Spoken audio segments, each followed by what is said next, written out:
My eyes trail from the man that I saw accompany the king during their trip to Hades, moving to the woman of yesterday, before resting on the very familiarity of the man who brought both terror, anger, and unexpected desire to me. The king of the Nisha, Darium Sviatoslavic, but he wasn't alone. No, he wasn't. He had a different woman sitting very close to him, her hand on his chest as she slowly caressed it. She was slim and curvy, with wavy brown hair falling down her bare shoulders.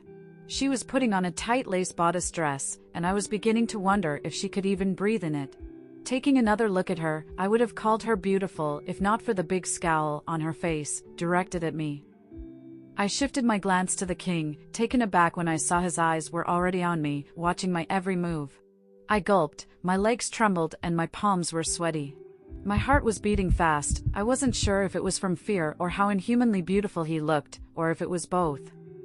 Mustering the courage I needed, I began walking towards them, stopping the urge to race out the door and back to the comfort of my chamber. My gaze was fixed on the spot I was supposed to sit, which was an empty space beside him, opposite his conquest. Kiva pulled out the chair for me, and I whispered a thank you to her before taking my seat. The delicious aroma hit my nostrils as the servants immediately gathered around, serving dinner. When the food was served, we all began eating in silence when the door pulled open and heavy footsteps made their way to the table. I apologize for my tidiness, I had some matters to handle. A deep, familiar voice greeted me, pulling a seat right in front of me. I raised my head up and was met with the handsome face of the stranger I had met earlier today at the garden. He did say that he was friends with the king when he introduced himself. I'm sure you do, that totally explains the reason for your clothes being a mess. The king's right-hand man says this with a smirk on his face, and the latter has a red stain on his face for being caught. Hurriedly, Zane tidied up his clothes before turning in my direction. A charming smile graced his face when he realized I was also sitting at the table. Princess Letitia, it is a pleasure to see you again. His voice was flirtatious, and he had a look of mischief dancing around his eyes. I gave a shy smile, keeping my focus on the food in front of me. I felt eyes on me, but one in particular sent a shiver down my spine. When did you two get acquainted? She has only been here for a day, the other woman who had the king questioned. Oh, we met in the garden earlier today. He replied, winking at me. Will you ever stop being such a flirt? She asked, shaking her head, before turning to look at me. I guess it's time for me to introduce myself. I'm Princess Nithotep, and this is my husband, Nikolai Eidos. I nod. It's a pleasure to meet you, Princess Nithotep, and Commander Nikolai Eidos. There's no need for courtesy, just call me Neith, she said with a warm smile, that the look of distaste from yesterday was gone. And call me Nico. Her husband said this with a smile on his face, matching that of his wife. I thought you were joking when you said you were going to marry a Hades princess. The woman on the other side of the king said, but her tone had a touch of bitterness in it as she gave me an urge to scorn. What the king does and doesn't do has nothing to do with you, Tegan, Neith replied in my stead, glaring in her direction. Tegan, which I'm guessing was the woman's name, frowned for a moment before a smirk graced her flawless face. Of course it does, after all, I'm the one he comes to for comfort and relief, just like he did yesterday. She gave a cold, almost cruel smile. She turned her glance from Neith back to me, and I almost flinched at the woman's viperous smile. I guess that's what you would ever be, another whore to warm his bed, Neith said, shooting her brother a death stare, while Nico and Zane glanced at me with a sympathetic look. The king, on the other hand, had a bored expression on his face as he kept on eating his food, not minding the dispute going on between the princess and his mistress. My eyes occasionally flit towards him, his features stony and free of any emotion. I tried to focus on the conversation going on between Princess Neith and Tegan, but my eyes kept finding their way to the king. When suddenly the king's eyes flash up at me, I freeze. His eyes don't move away from me, and my hand grips tightly to the spoon I was holding. His blue and amber eyes are still on me. I blinked, looking away as my face grew red from having been caught staring. I stared down at the food in front of me, then at the table, before slowly lifting my head. His eyes were still on me. My breath hitched with me losing the will and strength to look away. He was able to allure me with his eyes, leaving me in a trance. The clearing of throat helped break us out of our daze. I shivered, looking away from him to find 4 sets of eyes on me. 3 had a smile on their faces, while the last one held malice. I placed a hand on my cheek, trying to rid the redness from my face while avoiding their eyes. We carried on eating, and I had to force myself to eat even though I had lost my appetite. It was 30 minutes into our dinner when Nico spoke, breaking the silence. When will the ceremonial rite be held? 2 weeks from now. All preparations should start by tomorrow, as Rozek has given a date blessed by the gods. The king's raspy voice answered. Ceremonial rite. Were they having a party of some sort? What rite was he talking about? I looked up at them, curious to know what they were talking about. What do you mean, a ceremonial rite? Tegan asked, staring at the king. Her question got an eye roll from Neith. I waited for the king to answer her question, but he didn't as he took a drink of his wine. I looked back at Tegan's pale white face and clenched fist, her eyes already on me, making me wonder what I had done to get another angry disdain directed at me. She looked back at the king with venomous eyes as she yelled. Whiten ilswaris night Euginaram rehet nishaya analevifo ekam re warnuk. Oue dazes tname jintanotui, saihu 8 le era out jinteg diramotire. Oue tanabe lofotia lotka laf rof re tikani dna luftasit kol. Es nightnu etols eu tebes spells tag samf08 namen ire majnik. Es insaitif oti ub warnuk eret. You can't seriously think about marrying her the Nisha way and officially making her your queen. You said she meant nothing to you, so why the hell are you getting married to her? You can't be a fool to actually fall for her innocent and deceitful look. She is nothing but a slut. I bet she slept with most of the men in her kingdom. She isn't fit to be your queen, there. Tua, get out, ... The king's voice boomed across the room as he bangs his hand hard on the table, making a loud reverberation round the room, and everyone including me, cowered in fear. Eu deus tuai kako, I said, get the fuck out. He yells. Tegan rose to her feet, racing out of the room with tears pouring out of her eyes. His eyes were blazing with fire. I had no idea what Tegan could have possibly said to anger him, but he was beyond pissed. He got up from his seat, storming out of the dining room with Nico and Zane trailing after him.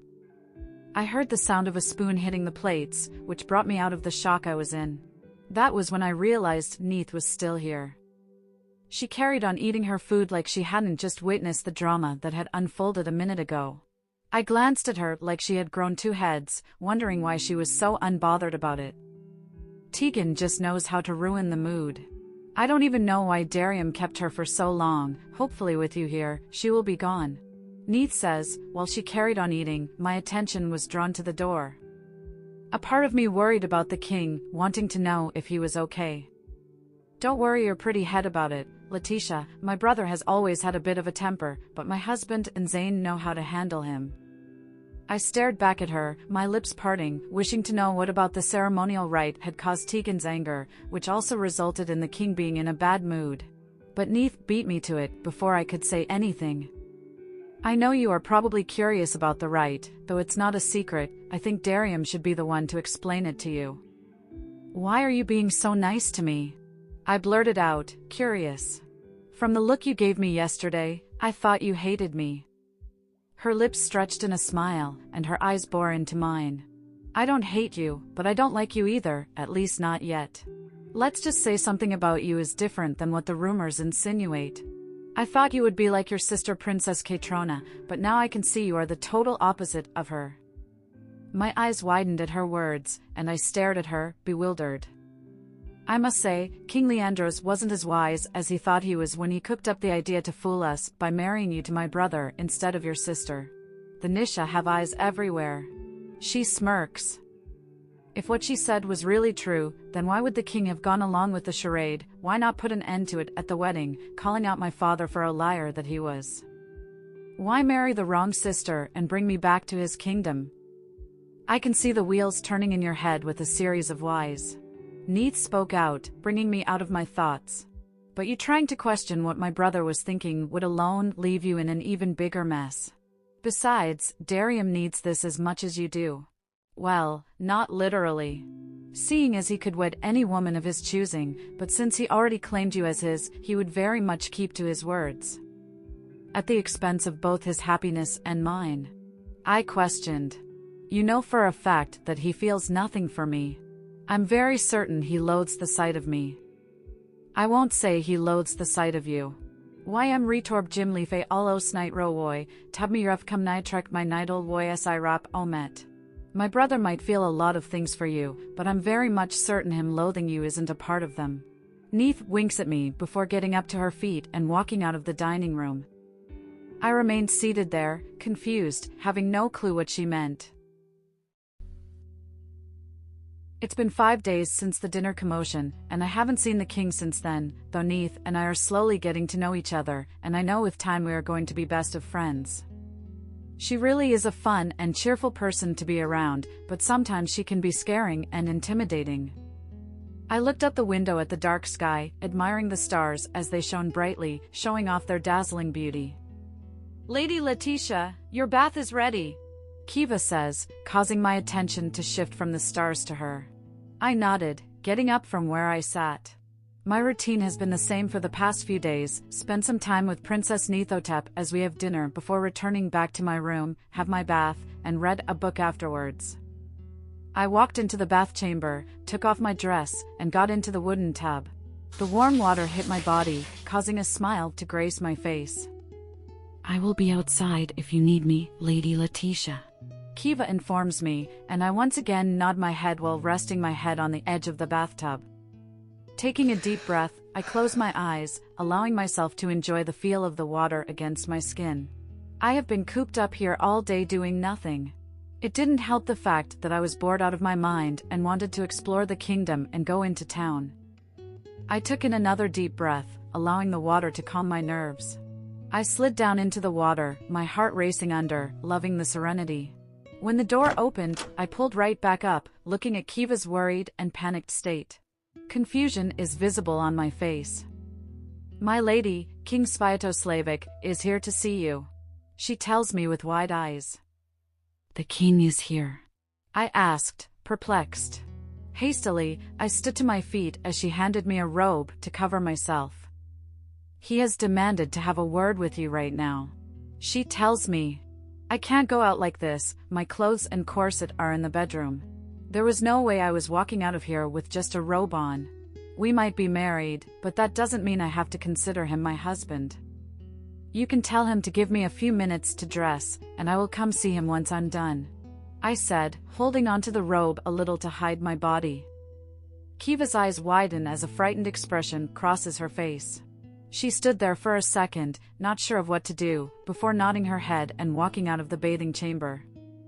I got out of the tub, standing a little bit close to the door. I could hear their voice faintly, but I had no idea what they were saying. My nerves were flying all over the place as I wondered what they were talking about. It was difficult to pick up a word they were saying since they were both speaking in Nisha. I heard footsteps coming to the bath chamber, and I took a step back when the door swung open. It felt like the breath was knocked out of me when I saw the person standing in front of me in all his glory. Gulping, my hands tightened even more on the robe, trying not to let him see the sacred part of my body. It didn't help that my legs and shoulders were visible to him. I looked up to him and was taken aback by the clear lust on his face. The desire in his eyes as he drinks in my appearance, taking in my wet hair and the robe gum to my body. His eyes slowly trailed up and down my body, sending a wave of shivering through me and causing my nipples to peck. That didn't stop the dreadful look on my face. The king stood there, his gaze not wavering. His height towered against mine, making the room look smaller and dominating the room with his power. He took a step closer to me, and I took a step back. The king stopped, glancing at me briefly, then a loud, dark chuckle left his lips. He closed the door behind him, locking it as he smirked and made his way towards me, making me take more steps backward with every step he took. "Aren't you a frightened little bird?" He said this, towering over me with my back against the wall. "Why are you here? What was so important that you couldn't wait till I got dressed?" I questioned him, trying not to get intimidated by his close proximity. He rolled his eyes, the smirk still dancing around his lips. His strikingly blue and amber eyes stared down at me with so much intensity running down my body, and I soon started to find my cheek heating up. There is no reason for you to be alarmed, you are after all my wife. Your body belongs to me, he says. I find his words not pleasant at all. The fact that he thinks he has a right over my body is sickening. I was my own person, not a bed warmer for his pleasure. I glared at him, which just made his smirk grow more. He raised his hand, dropping it on my left shoulder before his fingers started to trace my shoulder blade. Don't act like you don't like me close to you, or that you don't crave my touch. He said it in such a whisper that I could barely hear. I feel his breath on my neck as his head deepens, placing feathery kisses on it. I shake my head, refuting his claim, but my body begs me to say yes, wanting him to continue. Etl Little bird, I don't think you have a say in it. His voice was raspy, and his breath was heretic as it fanned my neck. You say you don't want me, but your body says a different thing. Darium, I whispered, biting down hard on my lip, trying to stop the moan from escaping. OSS Luichui. So beautiful. He whispers, his voice a deep melody, luring my heart slowly. You smell so divine. He tenderly runs his nose on the crevice of my neck, his fingers dancing around the flesh of my clothed arms. Why are you acting like this? The other day, you didn't consider me your wife. So stop this. You don't have to do this. His laughter boomed through the dimmed room, sounding more menace than ever, and I inwardly shivered. But that's the thing, Etlardi. Little bird. I want to. Without wasting any time, his lips met my neck. This was the first time I had ever been close to a man or been intimate with one, making every feeling I felt new to me. I closed my eyes, feeling a wave of shivering flow through my spine. My knees are almost giving out underneath me. I wanted so badly to feel his lips on mine as he continued to tease me. His lips nuzzled against my neck, leaving wet, open kisses, kissing down my collarbone. I trembled beneath his grasp. What was he doing to me? I found it, Etlardi. Little bird, Darium says, chuckling against my skin. He sucked and nibbled it, his teeth grazing it while his tongue swiped on my skin. I whispered beneath him as he gently nibbled my skin. Deep moans and grunts emitted from his lips, stirring something deep inside me. No, no, no. This was wrong. I was falling into his trap. Clenching my hands in a fist, I squeezed my eyes. No. I won't give in to whatever game he was playing, I won't let him win. Using the strength I had, I pushed him away, making him stumble a little, giving me the time to move out of the wall and putting some distance between us. His eyes darkened, his face cold and void of any emotion as he stared at me, clearly angered by my refusal to indulge in whatever game he was playing. Why are you here, Darium? I said it in a low tone, wanting to end this encounter. His jaw tightened at my question, and his eyes shifted behind me before looking back at me. The ceremonial rite will be taking place next week, celebrating our union and also crowning you as my queen. My eyes widened at his words. His queen. He had only a few days ago threatened to make me his mistress, now he wanted to make me his queen. What could have possibly changed his mind, that he would want the Ahades princess ruling by his side? I thought you didn't want me as your queen. I finally voiced it out after getting a hold of myself. I changed my mind. That was all he said, not giving any further explanation. The woman from the royal court will be here to assist you, as will Nithotep. I nodded, my mind still trying to grasp everything he had just said when I felt his presence in my face. I flinched a little when his hand raised to my face, before softly caressing my cheek and putting a strand of my hair that had fallen off to my face behind my ear. Darium bent down until we were the same height, whispering into my ear. Get dressed, little bird, we don't want you catching a cold now, do we? He rose to his full height, walking out of the bath chamber. Was that worry I sensed in his tone? Why does he keep confusing me? 1 minute, it felt like he despised the very sight of me, and the next, it was like he wanted me. It was all so confusing. The sound of the chamber door being pulled open snapped me out of my thoughts, and I watched as Kiva walked in with a guilty look on her face. She was fudging with her fingers, probably nervous or scared that I might lash out at her, but I knew she was powerless when it came to the king. There was no way she was going to defile him just for me, especially when we had only met each other a few days ago. I sighed, watching as her eyes wandered around the room before finally settling on me, and she gasped. "Lady Letitia, you shouldn't be out like this. The weather isn't friendly, the king would have my neck if you caught a cold." She says all that in one breath, rushing over to me with yet another robe. A worried look plastered across her face. "I'm fine, Kiva." I said this as I put on the robe.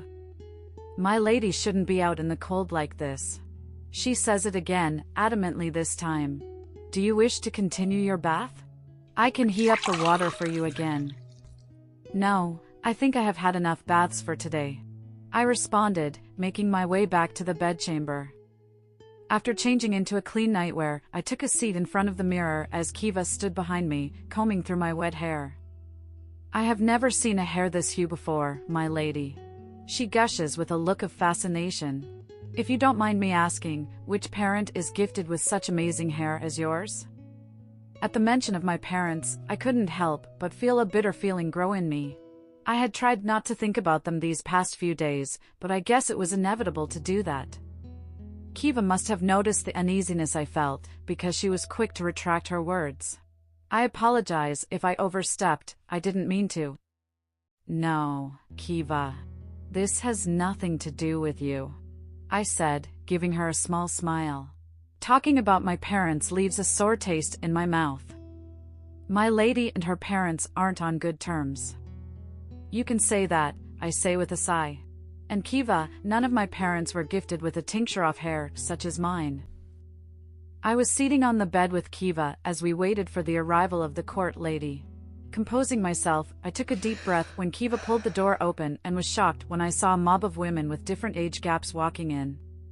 One of them, who was the eldest in the room, I would say the same age as my mother, walked towards me while the rest of the women stood lined up in front of me, facing my direction.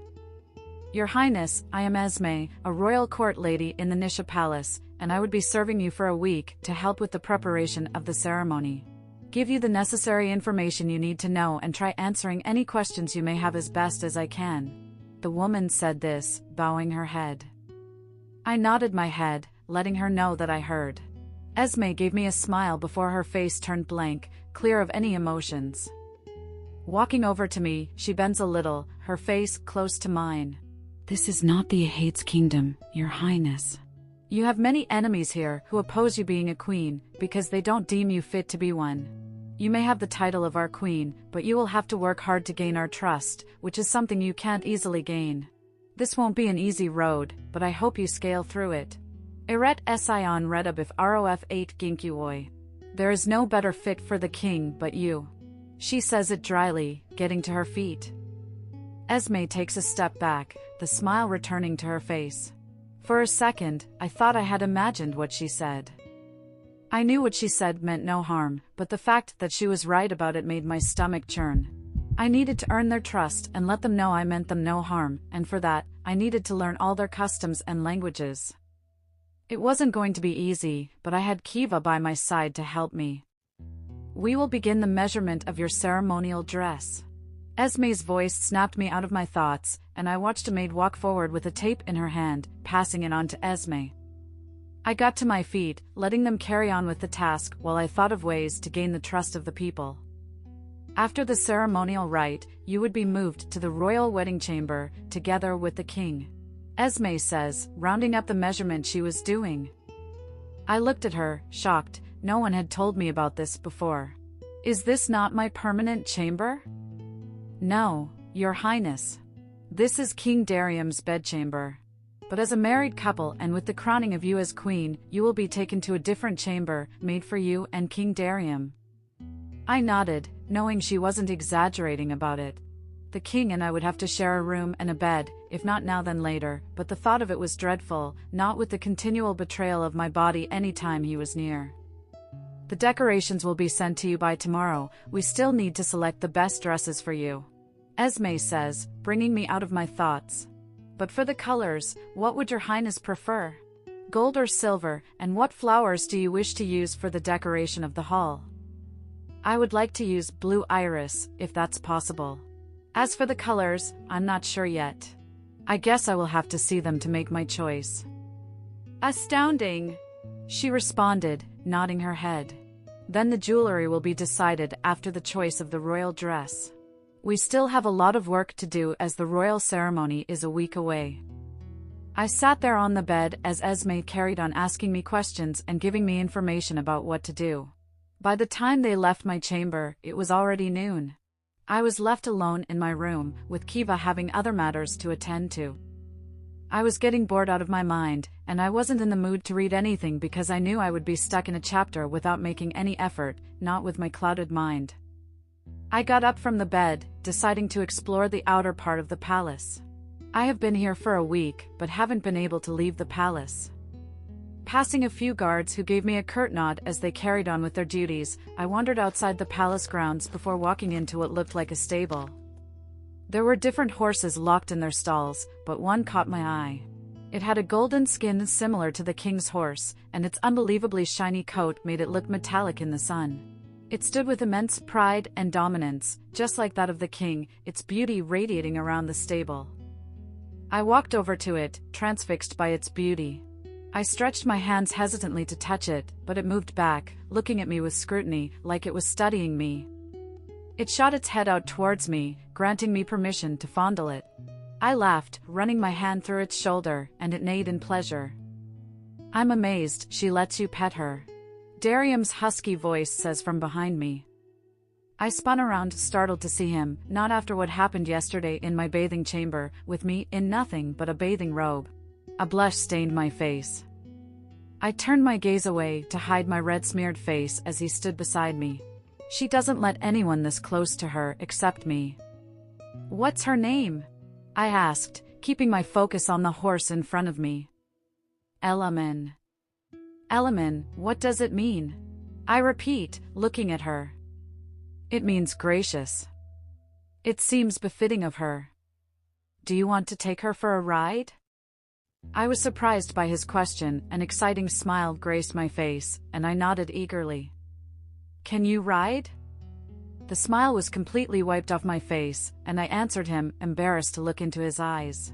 Ugh, no. Laughter boomed in the stable, and once again I was left astounded. This was the first time I had ever heard the king laugh, which was pleasing to hear. I threw him a playful glare, making him laugh even more. He was indeed handsome when he laughed, his eyes had a spark to them, and his face looked relaxed. His laughter managed to bring a smile to my face, and the both of us started laughing. Yeduk, cute, he says it in a teasing tone after getting control of himself. Why don't you ride with me?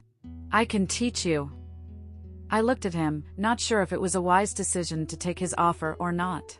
After a little bit of debate, I nodded my head, accepting his offer. He opened the door, letting Elamin out, before helping me up and putting me behind him. Hold on. I held onto his clothes, but Darium wasn't having it, as he took a hold of my hands, wrapping them around his waist, and soon we started riding, making me hold tighter onto him, my body pressing on his. The touch of the wind on my hair had me squealing loudly, urging him to ride faster. We stopped at a beautiful lake with a waterfall. It's beautiful here, I said, taking off my shoes and walking barefoot to where the lake was. I sat on the grass, dipping my legs into the water, using my right hand to play around with the water. It's so peaceful here. Yes, it is. Darium mutters, taking a seat on the grass beside me. I come here anytime I feel stressed out and wish to be alone. I understand. I would if I had a place like this, I replied with a sad smile. We stayed silent for a while, watching the water flow down from the waterfall and taking in the serenity of the lake. So tell me, Letitia, why you decided to marry me instead of your sister? I gulped, fiddling with my fingers. There is no way I can escape this, is there? I whispered, sighing deeply, choosing to tell him the truth. I had no idea I was going to marry you until the day of the wedding. How could you possibly not know? He asked with a frown on his face. You must have heard of my sister's beauty while I was the other daughter. The one who had nothing to offer, except her existence. They already have my brother, who is going to take over the kingdom, and my sister, Princess Katrona, who they could use to charm the hearts of people, mostly influential men around the world, and then there was me. I said, holding back the tears. I was used to being ignored and not given any attention. So who do you think would be the perfect pawn for their beloved daughter? Their least preferred. I let out a bitter laugh, looking at him. My tears betrayed me as they fell from my eyes. I'm surprised I'm still alive since they all expected to hear about the news of my death. I mean, who won't? It is not every day a girl wakes up to find out she is getting married to the king of the Nisha, who is known for his ruthlessness in war. It's not very blissful news to hear. It wasn't pleasing for me either, marrying the daughter of someone I despise. I know I was the one who made the mistake of asking for the union of our families as a repayment for helping your kingdom, but it happened in the heat of the moment, not with the council of elders breathing on my back to get married and produce an heir. Then why didn't you break it off? You could have easily stopped the wedding, and then I would have been a stooge, tossed out whenever they pleased. I sobbed out of vexation. You should know very well that I'm a proud person, Letitia. Nisha never goes back on their words, that is who we are. He yells, running his hand through his hair. Honestly, from what you told me, it's not like your life there was perfect. Would you have preferred being locked up there the rest of your life just to be married off to another person of their choice for their personal gain? Like you are any different. I have never locked you up against your will, Letitia, you are free here. I know I might have been unrestrained the first night back here, but I'm not as monstrous as you believe me to be. He said it, whispering the last part. You don't deserve to be treated in such a manner, you aren't just a princess, Letitia. You are a queen, and I know you would do a wonderful job ruling beside me. His hands touched my cheeks, wiping the tears from my eyes. He slowly closed the gaps between us, and his lips met mine. I felt my pulse quicken and my core begin to throb. He pulled his lip back, staring at me. His hand brushed over my face, brushing my hair. He leans in again, kissing me. His tongue was moving in and out of my mouth, both our tongues fighting for dominance, with Darium obviously winning. I had no idea what was happening to me, this was my first kiss. There was a wave of pleasure building up in me, and I had to hold on to Darium's clothes. He rolled us over until I was under, and he was on top of me, not breaking the kiss. His tongue lapped greedily on my lips, as though he could not get enough of me. My body squirmed underneath his in an attempt to escape the heat erupting through my body.